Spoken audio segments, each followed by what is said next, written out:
జై శ్రీమన్నారాయణ. అందరికీ విశ్వాసనామ సంవత్సర శుభాకాంక్షలు, ఉగాది శుభాకాంక్షలు. మనం ఇప్పుడు ఈ వీడియోలో రవి మేషరాశిలోకి ప్రవేశించినప్పుడు ద్వాదశ రాశుల వారికి ఫలితాలు ఏ విధంగా ఉంటాయి అనేది ఈ వీడియోలో తెలుసుకుందాం.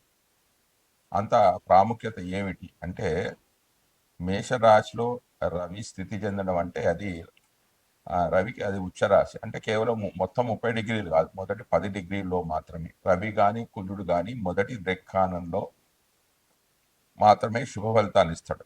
మిగిలిన దృక్కాణం అంటే 10 డిగ్రీలు. మొదటి దృక్కాణం అంటే 10, రెండవ అంటే మళ్ళీ 10 నుంచి 20, మూడవ దృక్కాణం అంటే 20 నుంచి 30 డిగ్రీలు. రవి కుజుడు మొదటి దృక్కాణంలో ఆ ఫలితాలను ఇస్తాడు. అంటే శుభ ఫలితాలు కానివ్వండి, పాప ఫలితాలు కానీ ప్రభావితం అనేది చేయడం జరుగుతుంది.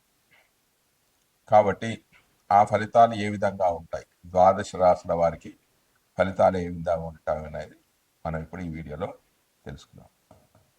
ఆపదాపహర్తారం ధాతారం సర్వసంపదాం లోకాభిరామం శ్రీరామం భూజో భూజో నమామ్యహం. జ్ఞానానందమయం దేవం నిర్మలాస్ఫటికాక్తం ఆధారం సర్వవిద్యానాం హయగ్రీవ ఉపాస్మి.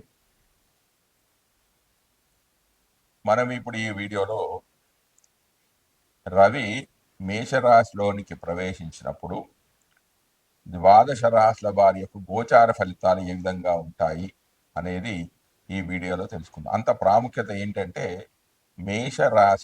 మేషరాశిలో రవికి అది ఉచ్చస్థానం. అంటే మొదటి 10 డిగ్రీలు మాత్రమంటే ఒక్కొక్క డిగ్రీ అంటే ఒక్క రాశిలో మొత్తం ఒక నెల రోజులు ఉంటాడు. అంటే దాదాపుగా 10 నుంచి 12 రోజులు మాత్రమే ప్రభావాలన్నీ, ఇప్పుడు నేను చెప్పబోయే 10-12 రోజులు మాత్రమే ప్రభావాలన్నీ ఎక్కువగా ఉంటాయి. మిగతా దాని తర్వాత సాధారణంగా ఉంటాయి.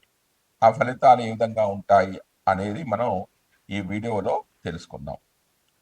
ముందుగా అసలు రవి కారకత్వాలు ఏంటి, రవి యొక్క స్వభావం ఏంటి అంటే, చేతశుద్ధి రమాభి మాన జనకాత్మజారోగ్యదా శక్తిధి కార్యోజాంసి కటు ప్రభావ దహన ఉష్ణోకృతు మర్తప రాజ్యం రక్త పటు చతుష్పాదుతనే ముక్తాఖ పోవృద్ధత ఓమేక్ష శుచిరక్త కంటక తరు జ్ఞానోదయ భారవే. అంటే ఇది భావమంజరి 42వ శ్లోకంలో చెప్పారు. ఏమిటి అంటే, ఇతరులకు అపకారం కోరని మనశుద్ధి,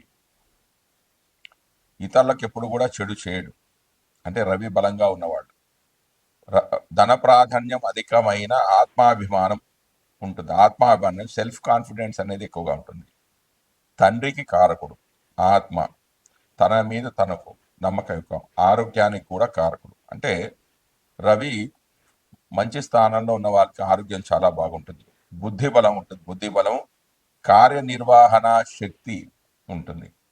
ఓజస్సు, కటువుగా ప్రవర్తించడం. కారం అంటే మిరియాల కారానికి రవి, మిరపకాయ కారానికి కుజుడు కారకుడు. ఇతరులపై ప్రభావం చూపగలడం.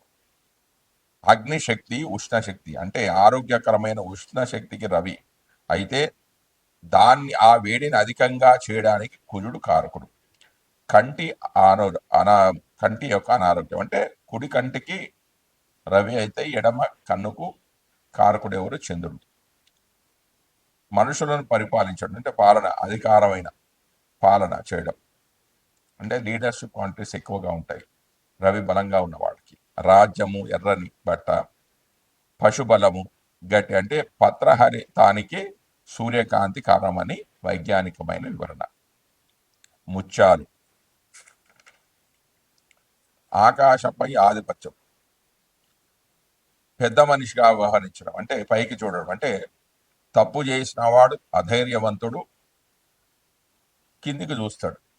గర్వం కలవాడు పై చూపులు అనేవి చూస్తాడు. అధికమైన ఆత్మాభిమానానికి, విశ్వాసానికి కారకుడు. పవిత్రత, ఎరుపు రంగు, ముళ్ళ చెట్లు, జ్ఞానోదయము, పలువురు చెప్పిన విషయాలన్నిటినీ కూడా సమన్యాత్మకంగా ఆలోచించి కొత్తదనంతో కూడిన ఆలోచన చేయడం రవి కారకత్వాలకి చెందింది. శరీర కారకత్వాల్లో ముఖ్యంగా హృదయము, రక్త ప్రసరణ వ్యవస్థకు రవికి ప్రత్యేకమైన స్థానం ఇవ్వడం అనేది జరిగింది. అంతేకాకుండా ఆధ్యాత్మిక అంశాలలో శరీరం ఏర్పడడానికి మూలభూతమైన ఆత్మకారకం రవికి ఆపాదించడం జరిగింది. నిరంతరం తన చుట్టూ అన్ని గ్రహాలను అంటే అన్ని వ్యవస్థలను తిప్పుకుంటూ వాటికి కావలసిన పోషణను అందిస్తూ తాను జ్వలిస్తూ వెలుగుతూ ప్రాణభూతమైన రవి ఆత్మకారకుడిగాను శరీరంలో హృదయ కారకుడిగాను నిర్దేశించడంలో ఔన్నత్యం అనేది కనిపిస్తుంది. హృదయం ఆగిన, ఆత్మ వెళ్ళిపోయిన శరీరం అనేది మరణిస్తుంది, చైతన్య హీనము అవుతుంది, అన్ని రకాల వ్యవస్థలు వెంటనే నాశనం అవుతాయి. అందుకే రవి అన్నిటికీ కూడా కేంద్రం. హృదయం కేంద్రం కావడం కూడా అటువంటిదే. అందువల్ల హృదయ కారకత్వం రవికి ఇచ్చినట్లుగానే హృదయ సంబంధమైన రోగాలకు, ఆత్మీయత లోపాలకు కూడా రవి కారకుడు అవుతాడు. ఎవరికైతే రవి పాపస్థానంలో ఉంటే వాళ్ళకి గుండెకు సంబంధించిన వ్యాధులు, ఆత్మీయత లోపాలకు అంటే బంధుత్వాలు లేకపోవడం, వారితో సరైన సంబంధాలు లేకపోవడం లాంటివి కూడా జరిగే అవకాశాలు ఉన్నాయి. ఈ ఆత్మీయత లోపాలకు కూడా రవి కారకుడు అవుతాడు. ఈ విధంగా కారకత్వాల నిర్దేశం జరుగుతుంది. ఏది లేకుంటే శరీరంలో మనుగడ లేదో అది రవికి సంబంధించింది. ఏ వ్యవస్థ జననం నుండి మరణం వరకు ఆగిపోకుండా పని చేయాలో దానికి సంబంధించిన అంశాలన్నీ రవికి ప్రతీకలవుతాయి. ఇక్కడ రవి ప్రత్యక్ష ప్రభావం కన్నా పరోక్ష ప్రభావం అనేది అధికంగా ఉంటుంది. ఇక ముఖ్యమైన విషయంలోకి వస్తే గోచార ఫలితాల్లో చూస్తే రవి 3, 6, 10, 11 రాసుల్లో సంచరించే సమయంలో మాత్రమే శుభ ఫలితాలను ఇస్తాడు. మిగిలిన సమయాల్లో అతడు సంచరించే రాశి దృష్టి ఉన్న సప్తమ రాశి విషయంలో జాగ్రత్తలు అనేవి తీసుకోవాలి. వేరు వేరు జన్మరాశుల వారికి రవి సంచరించే రాశి దృష్టి ఉన్నటువంటి రాసులు ఏ భావాలు అవుతాయో గమనించి వాటికి అనుకూలమైన ఫలితాలను నిర్దేశించాల్సి ఉంటుంది. రవి గోచారంలో వ్యతిరేకంగా ఉన్న సమయంలో అంటే అనుకూలంగా లేకపోతే ఈ 3, 6, 10, 11 స్థానాలు కాకుండా మిగతా స్థానాల్లో ఉన్నట్లయితే జాతకుడు ఎలాంటి ఫలితాలు పొందుతాడు అంటే అధికార ప్రభుత్వ సంబంధమైన సమస్యలు రావడం, అనారోగ్య లోపాలకు, మానసికమైన ఒత్తిళ్లకు అధికమైన అవకాశం అనేది ఏర్పడుతూ ఉంటుంది. రవి మేషరాశిలోకి ప్రవేశించినప్పుడు మేష సంక్రమణలో తులారాశి వారి యొక్క ఫలితాలు ఏ విధంగా ఉంటాయి అనేది తెలుసుకుందాం.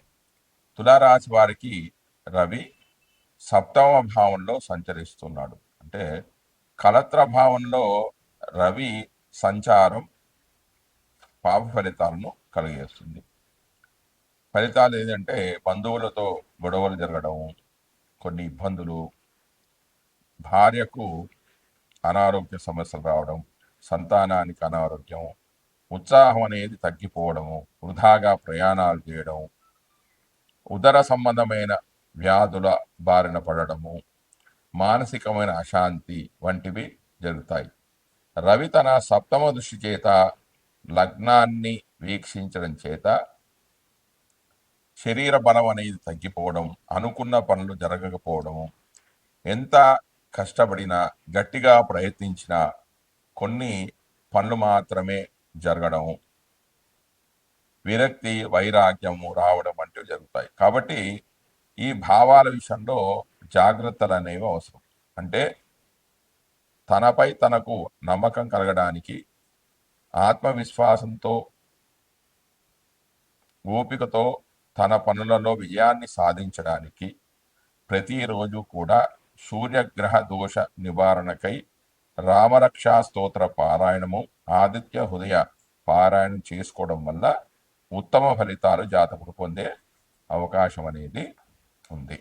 జై శ్రీమన్నారాయణ. నేను ఇప్పుడు చెప్పబోయేది రెమెడీస్. అంటే ఎవరి జాతకంలో అయితే సూర్యుడు బలహీనంగా ఉంటాడో వాళ్ళు చేసుకోవాల్సిన పరిహారాలు ఏంటంటే సూర్య శాంతి స్థానం అంటే సూర్యుడు అశుభంగా ఉన్నప్పుడు అభిష్ట కార్యాలు సిద్ధించడానికై కాశ్మీర కేసరం అంటే కుంకుమ పువ్వు, యష్టి మధుకము, పద్మకం అంటే హిమాలయమున పుట్టు దుర్లభ జాతి వృక్షము, యాలకులు, మనశిల అంటే మనశిల అనియు అందరు దీన్నే మనశిల అంటే మనిషిల అని అంటారు. ఇది అంటే ఇది పేరుడు పదార్థాలు వాడతారు. వట్టివేళ్ళు, వసంత దూతి అంటే శృంగవల్లి పాటల అని దీనికి ఇంకో పేరుంది ఇది. మరియు దేవదారు వృక్షాల యొక్క చెక్క, ఇవన్నీ కూడా స్థాన జలంతో అంటే నీళ్ళలో స్నాన జలంతో కలిపి నీళ్ళలో వేసుకొని స్నానం చేస్తే సూర్యుడికి సంబంధించిన దోషాలు అనేవి పరిష్కారం అవుతాయి. అంతేకాకుండా